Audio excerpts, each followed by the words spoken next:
Bismillahirrahmanirrahim. Assalamualaikum warahmatullahi wabarakatuh. Alhamdulillahirabbil alamin wassalatu wassalamu ala rasulillahi sayyidina Muhammadin wa ala alihi wa sahbihi ajma'in, amma ba'd. Yang terhormat guru kita tercinta Buya Yahya beserta keluarga, semoga Allah Subhanahu wa taala senantiasa mencintai beliau, memperpanjang umur beliau dalam ketaatan serta sehat walafiat.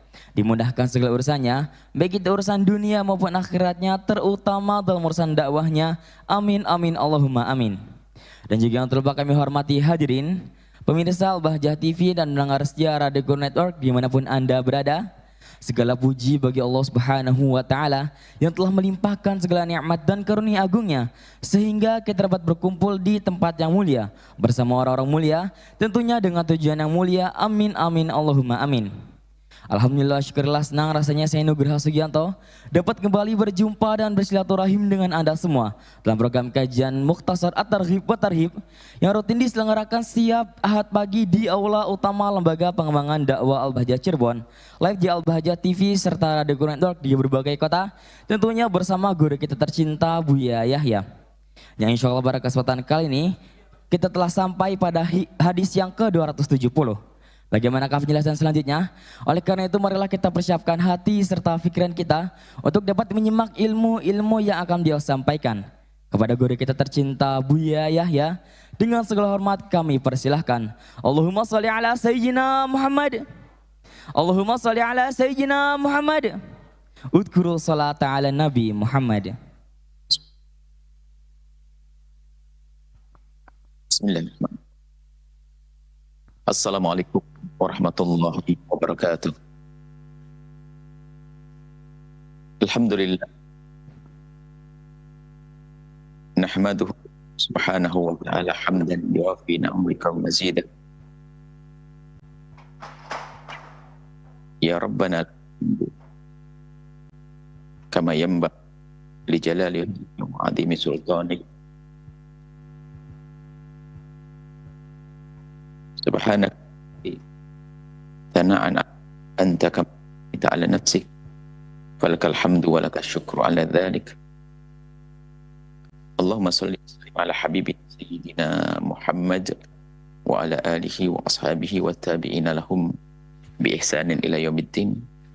Allahumma ya Rabbana inna nas'aluka mahabbata habibika sayyidina Muhammad. A'inna ya Rabbana ala tiba'i sunnatihi wa amitna ya Rabbana ala millatihi wa khsurna yawmal qiyamati ma'a zumratihi wa tahta liwa'ihi. Urzuqna ya Rabbana tabata qabla al-maut wa syahadata inda al-maut wal jannata ba'da al-maut, amma ba'd. Yang sangat kami cintai, kami muliakan para perindu ridha Allah, para pecinta baginda Nabi sallallahu alaihi wasallam.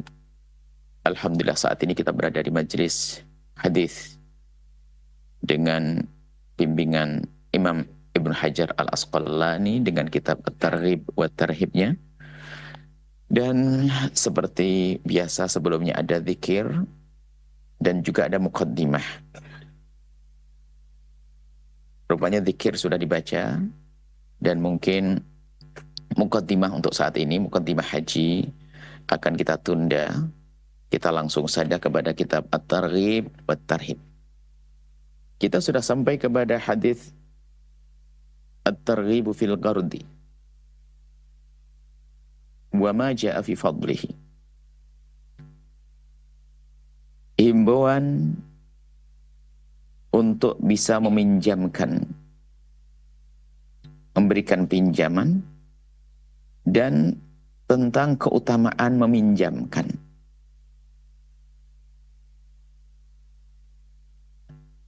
Pinjam meminjam itu indah sekali di dalam Islam.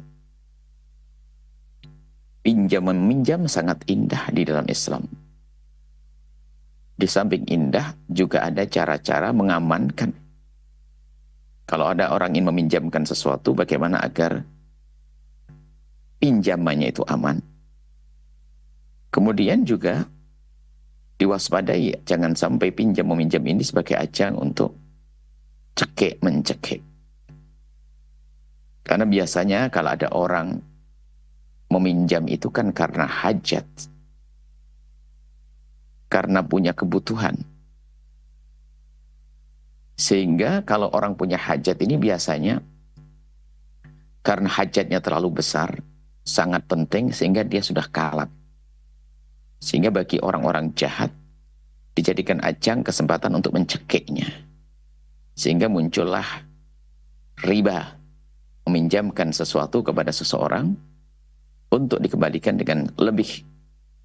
Dan orang yang meminjam biasanya mau-mau saja karena dia berpikir tentang anaknya yang sakit, ingin segera mendapatkan obat atau kebutuhan rumah tangganya.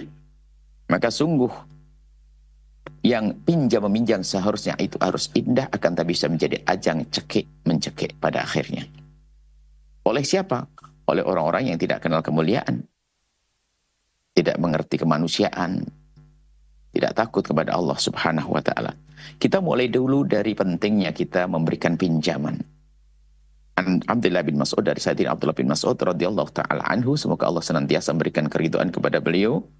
An Nabi SAW, dari baginda Nabi Muhammad SAW, beliau, baginda Nabi bersabda, kullu qardin sadaqatun. Setiap qard, pinjaman yang Anda pinjamkan adalah sedekah. Makanya kalau Anda ingin meminjamkan, betul-betul niat karena Allah untuk mendapatkan pahala sedekah. Indahnya, uang utuh akan kembali, kita sudah mendapatkan pahala sedekah.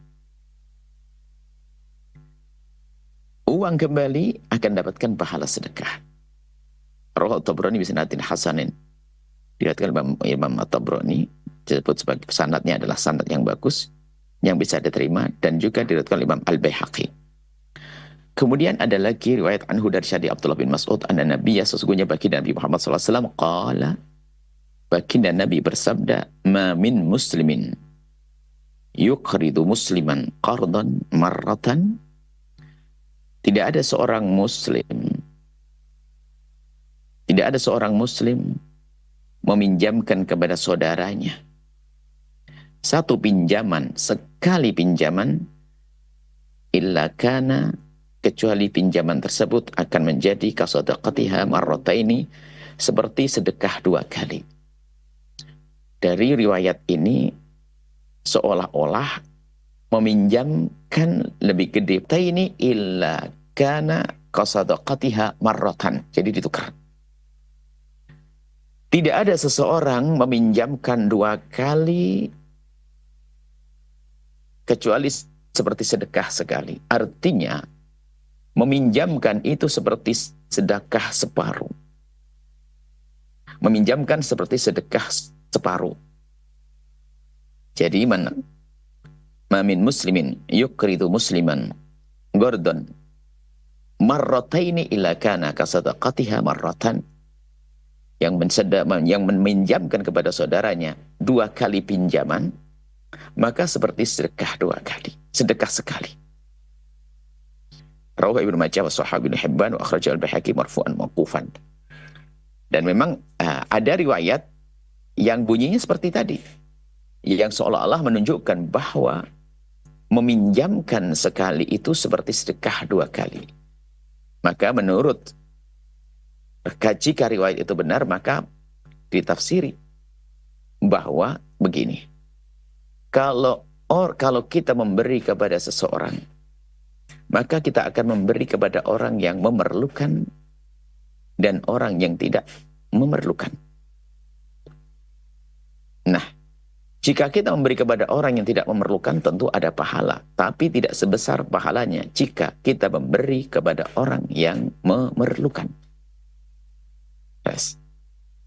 Nah, berbeda dengan orang yang meminjam kepada Anda, maka tidak akan ia meminjam kecuali karena dia sangat memerlukannya. Sehingga di saat Anda meminjamkan kepada orang tersebut atas dasar dia punya hajat, punya keperluan, maka Anda telah menutup hajat dia. Maka sebagian yang para pensyarah hadis menafsiri jika riwayat ini yang diambil, bunyinya begini.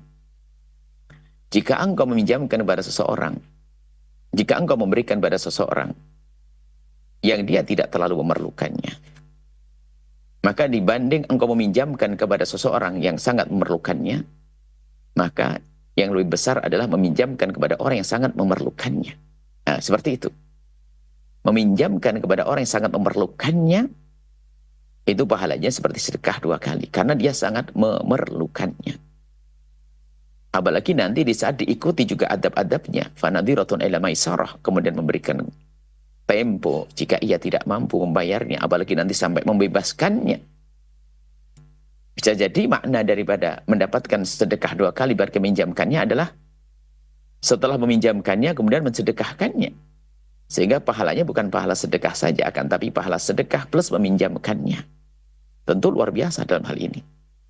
Intinya di dalam hadis ini, dalam hadis ini dijelaskan begitu pentingnya kita peduli kepada sesama, yaitu dengan biarpun kita belum bisa memberikannya, tapi kita meminjamkannya.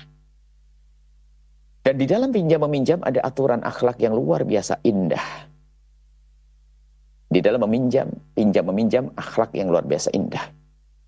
Karena orang yang pinjam itu rata-rata orang yang memerlukannya dan punya hajat, maka jangan sampai ada yang memanfaatkan kesempatan di dalam kesempitan saudaranya. Sehingga dilarang namanya riba. Jangan sampai kita meminjamkan kepada seseorang, kemudian kita meminta untuk mengembalikan dengan tambahan, maka itu riba. Dan riba adalah dosa besar. Dan ini sangat terbuka bagi orang-orang yang punya hajat itu. Kadang-kadang mohon maaf, misalnya seorang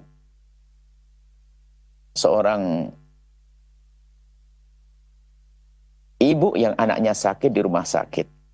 Seorang ibu yang anaknya sakit di rumah sakit. Kemudian dia pengen mendapatkan biaya pengobatan untuk anaknya. Maka setelah ada orang minjamkannya, biarpun harus mengembalikan dengan tambahan yang banyak, maka dia sudah tidak mikir lagi, yang penting anaknya sembuh. Yang penting anaknya sembuh.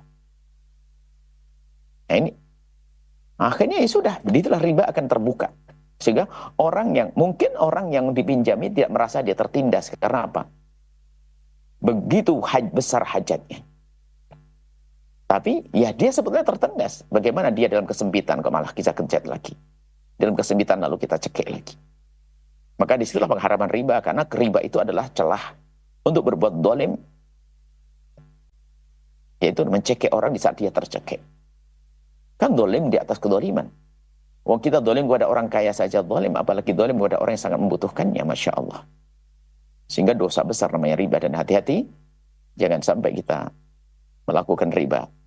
Kalau Anda minjamkan kepada seseorang, fahami hadis ini. Karena sesungguhnya di saat Anda meminjamkan kepada seseorang, maka sesungguhnya Anda telah bersedekah. Anda telah bersedekah. Hanya perbedaan riwayat yang datang adalah ada yang mengatakan, riwayat yang menyebutkan 2 kali Anda meminjamkan seperti sedekah sekali. Artinya meminjamkan itu seperti sedekah separuh. Dan pahalanya besar. Apalagi nanti kalau di saat sudah jatuh tempo, kemudian Anda beri tempo lagi, itu seperti meminjamkan yang kedua kali. Menjadi utuh sedekahnya. Maka nanti ada fanadhiratun ila maisarah, memberikan tempo sampai dia mampu, sampai dia bisa. Itu adalah kewajiban. Nah, kewajiban bagi kita memberikan tempo, nggak boleh kita maksa. Kita baca hadis selanjutnya supaya kita tahu betul dalam adab pinjam meminjam. At-targhibu fi taysiri 'ala al-mu'siri wa indharihi wal wata'i anhu. Himbauan agar kita itu mempermudah di dalam peminjaman ini kepada orang yang mu'sir, yang tidak mampu. Wa indharihi, dan kita berikan tempo lagi. Bahkan kalau perlu wata'ilahu, dan kalau perlu membebaskannya. Nah, jadi setelah meminjamkannya, ada pahala lebih gede, pahala besar lagi kalau dia tidak mampu memberikan tempo. Setelah itu bersedekah, diberikan, tidak usah bayar. Luar biasa. An Abi Hurairah radhiyallahu ta'ala, dari Abi Hurairah radhiyallahu ta'ala anhu, qala, beliau berkata, qala Rasulullah sallallahu alaihi wasallam, Rasulullah bersabda, man yassara ala mu'sirin, barang siapa yang memudahkan urusan orang yang kesusahan, fid dunya di dunia, yang memudahkan urusan orang yang kesusahan fid dunya di dunia, yassarallahu alaihi fid dunya wal akhirah. Allah akan balas kemudahan, di dunia akan dimudahkan dan di akhirat akan dimudahkan. Makanya cara yang luar biasa yang sering dilupakan oleh hamba Allah kalau ingin mendapatkan kemudahan dari Allah, yaitu cara dengan memudahkan orang-orang yang kesusahan. Orang lemah, orang fakir.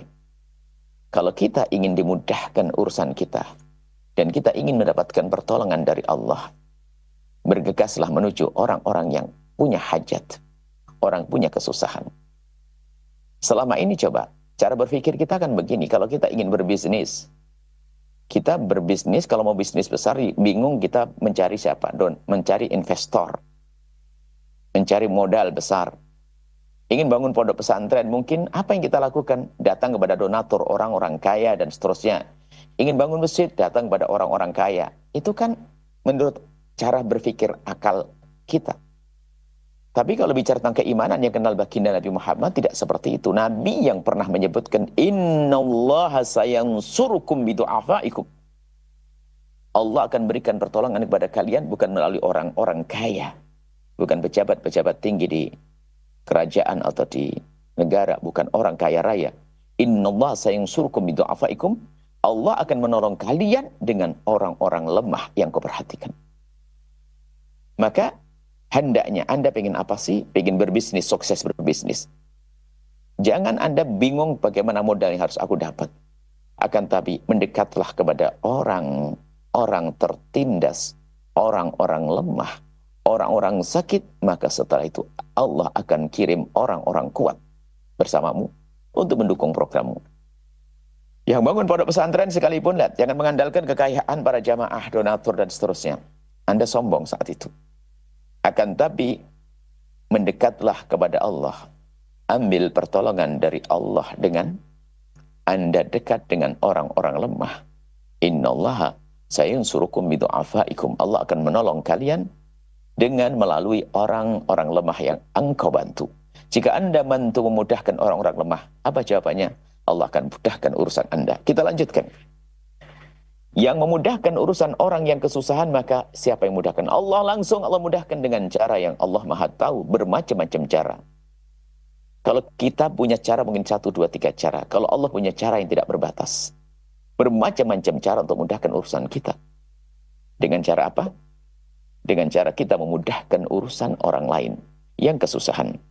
Rawahu Muslim, hadis wa akhraj Ibnu Hibban hakadha mukhtasaran. Ini hadis diringkas, disampaikan, ditulis, dihadirkan dalam bentuk ringkas.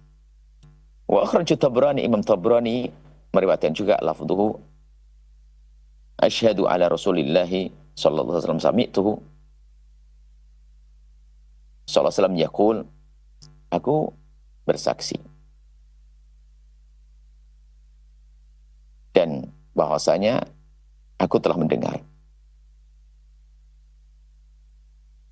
Maksudnya dia meyakinkan, sungguh benar-benar aku telah mendengar dari baginda Nabi Shallallahu Alaihi Wasallam. Maksudnya mengukuhkan bahasanya yang akan disampaikan ini adalah sesuatu yang benar. Bukan sekedar benar semua yang disampaikan kalau dari Nabi benar, akan tapi ini ada sesuatu yang luar biasa. Sampai pakai kata asyhadu. Inna awalan nasi, sesungguhnya pertama kali orang yastadhillu fi dhillillah, yang nanti mencari perlindungan, naungan di bawah naungan Allah yaumal qiyamati, di hari kiamat. Orang-orang yang mencari naungan dan mendapatkan naungan, bayangkan dulu agar Anda merasa rindu untuk mendapatkan naungan tersebut padang mahsyar, yang bumi ini akan disulap, dirubah oleh Allah menjadi satu hamparan putih yang sudah tidak ada tapal batas, tidak ada tanda-tanda, sehingga orang itu bingung dari mana dan kemana karena semuanya sama. Tidak ada apakah aku dari sana atau sudah dari sana, semua. Makanya mereka akan hanya berputar-putar. Puluhan ribu tahun. Panas yang tidak kira-kira. Tapi bersamaan dengan itu juga, di saat itu juga ada sebagian hamba-hamba pilihan Allah yang mereka mendapatkan perlindungan dari Allah. Bagaimana perlindungan dari Allah? Kalau sudah perlindungan dari Allah, tidak ada yang namanya panas, tidak ada yang namanya menyusahkan, tidak ada yang namanya menakutkan, karena sudah dilindungi oleh Allah. Siapakah mereka? Ini termasuk orang-orang pertama yang mendapatkan perlindungan khusus, payung Allah, perlindungan dari Allah secara khusus di hari kiamat adalah rajulun. La rajulun anzara mu'siran. Sungguh seorang laki-laki yang dia memberikan tempo kepada orang yang kesusahan, memberikan tempo atas utang orang yang kesusahan. Anda meminjamkan sesuatu kepada seseorang, lalu dia kesusahan. Lalu Anda beri tempo, berarti Anda telah melapangkan dia yang lagi susah. Maka engkau berhak mendapatkan kelapangan nanti, mendapatkan perlindungan dari Allah nanti secara khusus di akhirat. Hatta yajida syai'an, sampai orang tersebut mempunyai sesuatu untuk membayar utang. Ini kan adab di dalam pinjam-meminjam. Bagi yang meminjamkannya, bagi yang meminjamkan, tolong jangan Anda memanfaatkan kesempatan dalam kesempitan seseorang mencekik dengan mengambil riba. Kalau ingin membantu meminjamkan karena Allah, dan di saat dia tidak mampu bagaimana? Lihat indahnya. Di saat dia tidak mampu, beri tempo. Kapan Anda memberi tempo seperti Anda, kapan Anda memberi tempo, Anda akan dapatkan janji dari Allah, yaitu perlindungan di saat tidak ada lagi perlindungan kecuali dari Allah. Ini adalah dari sisi orang yang meminjamkannya. Atau tasaddaqa alaihi bima yatlubuhu, atau mensedekahkan kepada seseorang karena yang ia keinginkan. Jadi tadi orang punya hajat kepada Anda, dan Anda tahu dia punya hajat, kemudian Anda memberinya, berarti Anda telah memudahkan urusan seseorang, maka Allah akan mudahkan urusan Anda, khususnya di akhirat nanti. Dan dia berkata, dia memberi kepada orang yang punya utang kepadanya. Orang punya utang kepada Anda, lah Anda beri tempo kepada dia. Setelah Anda beri tempo lah ini, wa yaqulu, ini disebutkan, dan berkata, ini lanjutan hadisnya. Wa yaqulu mali 'alaika sadaqatun ibtigha'a wajhillah. Sambil berkata, makanya kalau ingin membebaskan utang itu kasih tahu, supaya dia tidak merasa beban, sebab mungkin dia orang yang sangat kuat imannya, harus membayar utang. Dan dia gelisah setiap malam, siang malam gelisah karena dia punya utang. Dan dia tidak punya uang. Sementara Anda ingin membebaskan tapi tidak ngomong, ya enggak melapangkan hati. Sahifah atau ibaratnya biasanya ada perjanjian ya. Ada perjanjian utang, apakah nota, apa, kwitansi atau apa. Kemudian dia dibolongin, maksudnya dirusak, dirobek atau dihapus. Ini loh ya, kamu punya utang kepadaku 1 juta rupiah. Sudah aku jadikan sedekah kepadamu, sudah aku anggap lunas. Selesai. Yaqta' al-uhdata allati 'alaihi. Maksudnya memutus perjanjian yang selama ini sudah disepakati, yaitu untuk bayar utang, dibebaskan. Subhanallah. Wa akhrajal Baghawi, dan Imam Baghawi mengeluarkan hadis ini fi syarh sunnati bi lafzi man naffasa, barang siapa melapangkan an gharimihi aw maha anhu, barang siapa ya yang meringankan kepada orang yang meminjamnya, aw maha anhu, atau menghapus hutang, meringankan orang yang meminjam, mulai dari bayar sekarang, tunda tahun depan saja, atau bahkan maha menghapus, kana fi dhillil arsy yaumil qiyamati, maka ia akan mendapatkan perlindungan nanti di hari kiamat, di dalam perlindungan di dalam dhillil arsy, di bawah naungan arsy Allah Subhanahu wa taala.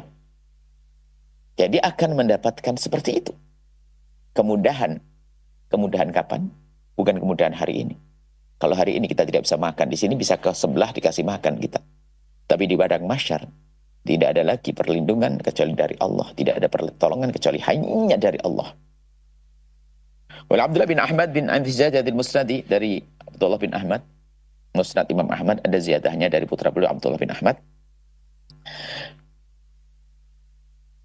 Adallallahu 'abdan fi dhilli yawma la dhilla illa dhilluhu anzara mu'siran aw taraka li gharimin.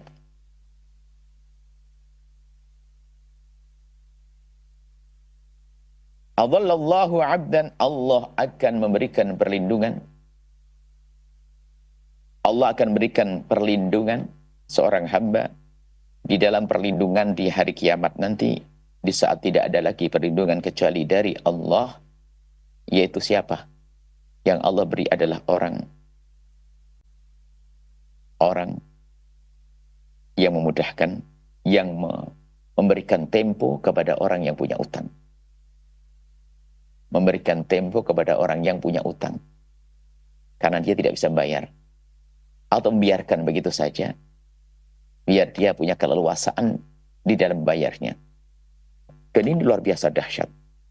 Makanya Anda kalau minjamkan sesuatu kepada seseorang, lalu dia tidak mampu, Anda tidak boleh maksa main robot, main ambil, Anda jual. Nggak boleh, dosa, itu haram. Karena orang yang tidak mampu, Anda yang punya kewajiban untuk memberikan tempo. Sehingga disebut oleh para ulama, ibadah wajib itu selalu pahalanya lebih gede daripada ibadah sunnah. Ibadah wajib pahalanya lebih gede daripada pahala sunnah. Kecuali di bab ini. Ibadah wajib pahalanya lebih gede dari pahala sunnah. Kecuali dalam hal ini. Utang, pinjam-pinjam. Jadi gini. Kalau Anda orang pinjam uang kepada Anda, lalu dia tidak mampu, maka wajib bagi Anda untuk memberi tempo. Memberi tempo hukumnya wajib. Kalau Anda bebaskan, hukumnya sunnah. Membebaskan, aku bebaskan sunnah. Aku kasih tempo setahun lagi, wajib. Karena apa? Nggak boleh ada paksa. Akan tapi, makanya di sini, pahalanya yang sunnah sedekah tadi adalah lebih gede dari pahalanya wajib. Jadi ada beberapa yang disebut para ulama, pahala wajib, pahala sunnah melampaui pahala wajib. Nah, di sini akan kami tambahkan sedikit tentang utang piutang berkenaan dengan ini tadi. Tidak bolehnya kita memaksa orang yang pinjam kepada kita di saat dia tidak mampu. Dan bagi siapapun yang tidak mampu, kalau betul-betul tidak mampu lalu tidak membayar utang, dia tidak dosa karena dia tidak mampu. Yang punya uang pun tidak boleh memaksanya. Tapi ingat wahai orang yang biasa punya utang. Ingat, dalam banyak riwayat, insya Allah ada sebelumnya setelah ini barangkali. Kalau Anda punya utang lalu Anda terlintas di hati Anda keogah-ogahan, keengganan di dalam membayar utang, maka langsung Allah sempitkan rezeki Anda. Karena Anda ingin niat berbuat zalim. Orang membantu Anda, tapi Anda ingin berbuat jahat.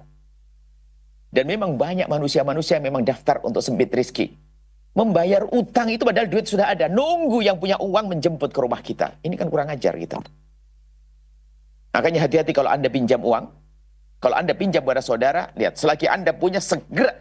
Dan jangan menunda. Apalagi kadang berkata, dia kan banyak duit. Nggak terlalu butuh dengan uang yang saya pinjam. Nggak boleh seperti itu. Karena ada sirnya, ada rahasia di balik ini semuanya. Kemudahan yang Allah berikan kepada orang yang ingin bayar utang. Maka sebesar apapun hutang Anda, kalau Anda bersemangat untuk membayarnya, Allah akan tolong. Maka jangan sampai punya utang ogah-ogahan. Berarti dia mempersempit rezekinya. Apalagi berbohong dia. Ditanya katanya nggak punya. Ya nggak punya beneran. Hati-hati. Sempit beneran. Kenapa? Dia telah berbuat zalim kepada orang yang baik kepadanya. Orang yang meminjamkan uang kepada kita kan dia baik. Sudah begitu baik, kenapa kita harus bohong kepada dia? Makanya lihat. Siapapun, coba catat hari ini. Yang pinjam uang, kemudian dia sebetulnya mampu, tapi dia pura-pura, langsung disempitkan oleh Allah. Makanya hidupnya pun terus kekurangan. Terus kekurangan. Nah, yang perlu kami tegaskan di sini. Dan memang lebih banyak orang yang ingkar membayar utang daripada yang tidak memberikan pinjaman. Suatu ketika uang itu susah. Nggak gampang cari pinjaman uang. Orang kaya tidak peduli. Apakah betul? Orang kaya tidak peduli atau orang fakirnya yang memang tidak punya sopan santun dalam pinjam-meminjam. Ini perlu diperhatikan semuanya. Kita panggil satu orang kaya misalnya. Berapa banyak orang yang minjam uang kepada Anda lalu tidak mengembalikan ubahnya. dari kerabatku, saudaraku. Oh jadi satu orang kaya ternyata pernah meminjamkan kepada orang, 1, 2, 3. Ternyata ada orang tidak peduli membayar utang. Sehingga menjadikan orang yang biasa meminjamkan uang menjadi takut. Kenapa? Nanti uangku tidak dikembalikan. Sudah begitu dicari susah. Dicari susah. Tidak memberikan kabar dan seterusnya. Nah, gara-gara semacam ini bisa jadi orang menjadi tidak mau meminjamkan kepada kita. Karena yang pinjam tidak punya akhlak, tidak punya adab. La yulwajid yuhillu irdahu wa uqubatahu. Kalau orang mampu pinjam, lalu dia mampu bayar, tapi dia tidak segera bayar, maka dia halal. Yuhillu ardahu. Halal yuhillu. Jadi penundaan yang ia lakukan itu menjadikan dia boleh untuk kita permalukan. Maksudnya apa? Kehormatan sudah tidak terjaga lagi. Karena apa? Dia adalah khianat. Dia zalim. Sampai dihukum dipenjarakan boleh. Ibaratnya apa? Oh dia zalim. Tapi orang yang memang betul-betul mampu. Orang mampu tidak bayar utang. Waduh nasib buruk itu. Orang mampu nggak bayar utang. Tidak akan ditolong oleh Allah. Lihat kita punya Allah, kok punya iman. Nah. Tapi kalau dia lah ini imbalan ke sisi lainnya. Kalau ada orang memang betul-betul tidak mampu. Anda nggak dosa karena tidak mampu. Yang penting jujur saja. Tidak mampu. Sampai kapan? Ya, sampai kapan pun tidak mampu. Sehingga Anda pun kalau minjamkan sesuatu pada seorang nggak boleh ada paksa. Mana? Keluarkan, jual rumahmu. Jual ini. Nggak bisa begitu. Rumah untuk tempat tinggal anak-anaknya. Tidak bisa kita maksa. Selagi Anda dari awal berani meminjamkan kepada seseorang karena Allah, jaga. Jangan sampai berubah menjadi amarah lalu hilang pahalanya. Yang banyak seperti itu. Cuman marahnya yang meminjamkan juga gara-gara yang pinjam itu nggak punya adab. Dicari susah, telepon direject, segala macam. Masya Allah, akhlak peminjam-peminjam ini banyak akhlaknya jelek. Dan mentalnya mental miskin. Kenapa? Dia ditolong tapi tidak mau menghargai yang menolongnya. Nah ini mentalnya mental rendah dia. Kalau Anda pinjam uang, tolong yang baik akhlak Anda. Di saat sudah jatuh tempo, kalau belum bisa, Anda kasih tahu, bukan hilang. Ini banyak hilang, tidak mau disapa. Bahkan marah kadang-kadang. Yang meminjam lebih garang daripada yang pinjam. Atau Anda minjamkan uang kepada seseorang, lalu Anda menyuruh orang serem untuk menagihnya. Anda nggak boleh juga seperti itu. Yang menagih utang. Itu nggak dari banyak loh ya padahal. Tapi nggak boleh itu menjadikan pahala hilang habis. Nanti disebutkan di sini juga. Wan Abi hadis selanjutnya, Wan Abi Hurairah radhiyallahu anhu anna Rasulullah SAW dari baginda Nabi Muhammad SAW beliau berkata, "Kana rajulun yudayyinun nas." Ada seorang baik. Semoga ini kayak semacam Anda ini. Yudayyinun nas, meminjamkan uang kepada orang lain. Jadi banyak orang-orang yang dipinjami. Dan punya menemukan seorang ibu yang solehah. Dia punya uang sengaja tapi tidak diberikan, tapi disimpan. Kemudian orang di kampungnya ingin dibebaskan dari riba. Kan di kampung ada ribanya, ada riba detail, riba apa itu namanya. Jadi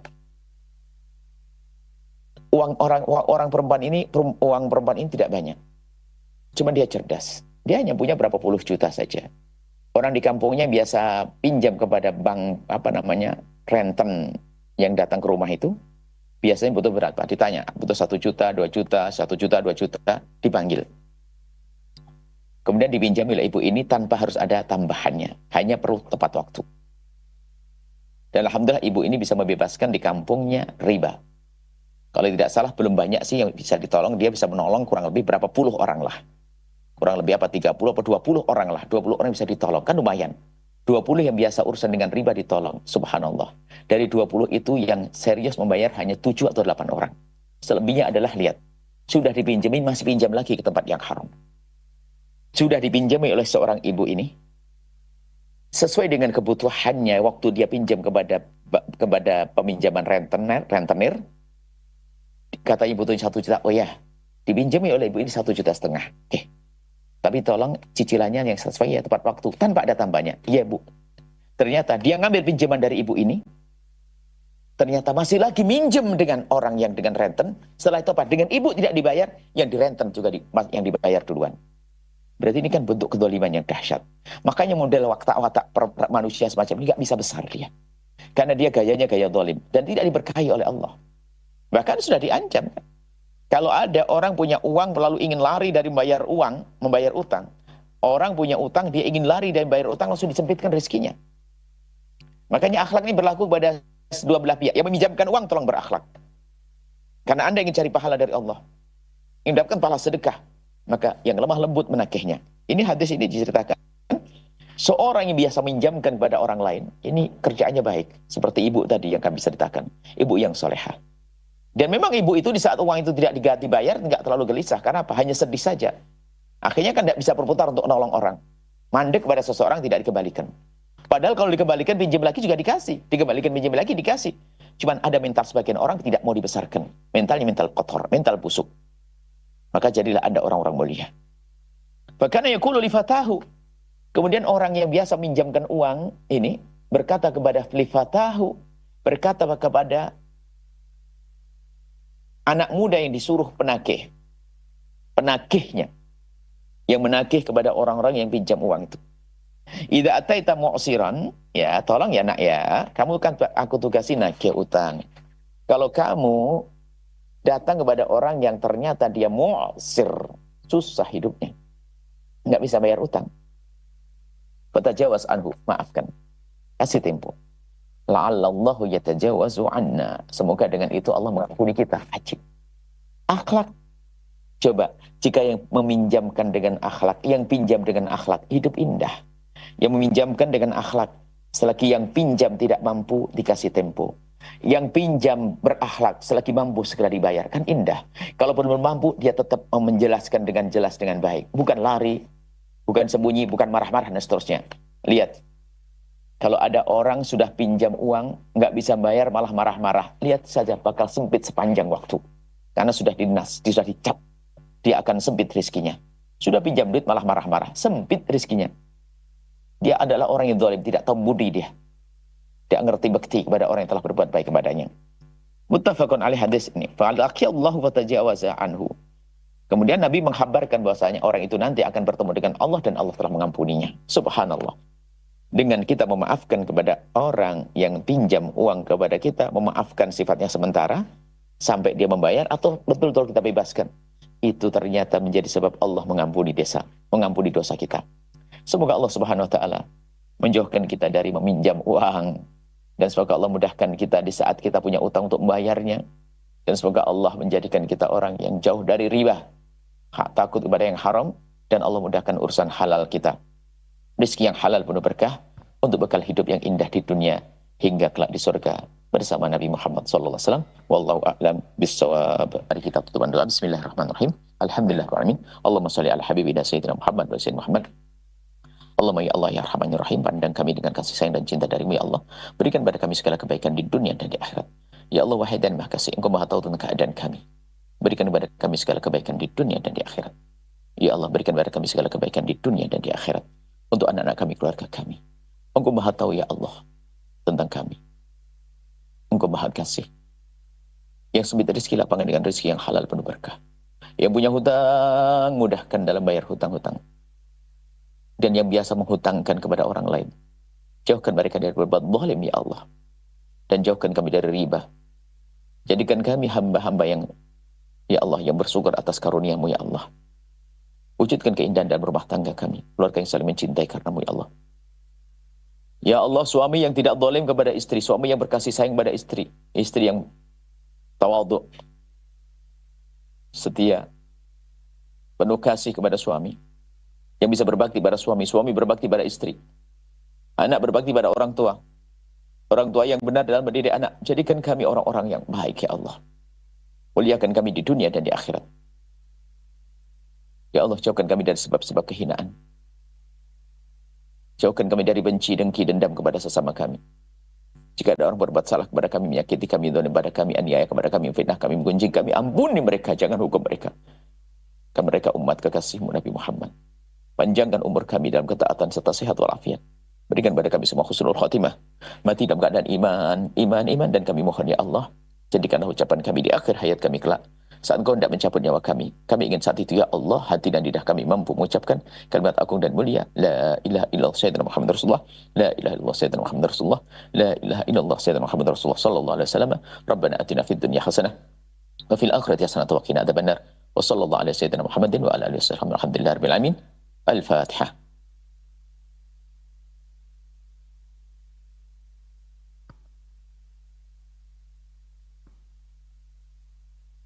Mohon maaf dan mohon doa selalu. Wabillahi taufiq hidayah. Assalamualaikum warahmatullahi wabarakatuh. Waalaikumsalam warahmatullahi wabarakatuh.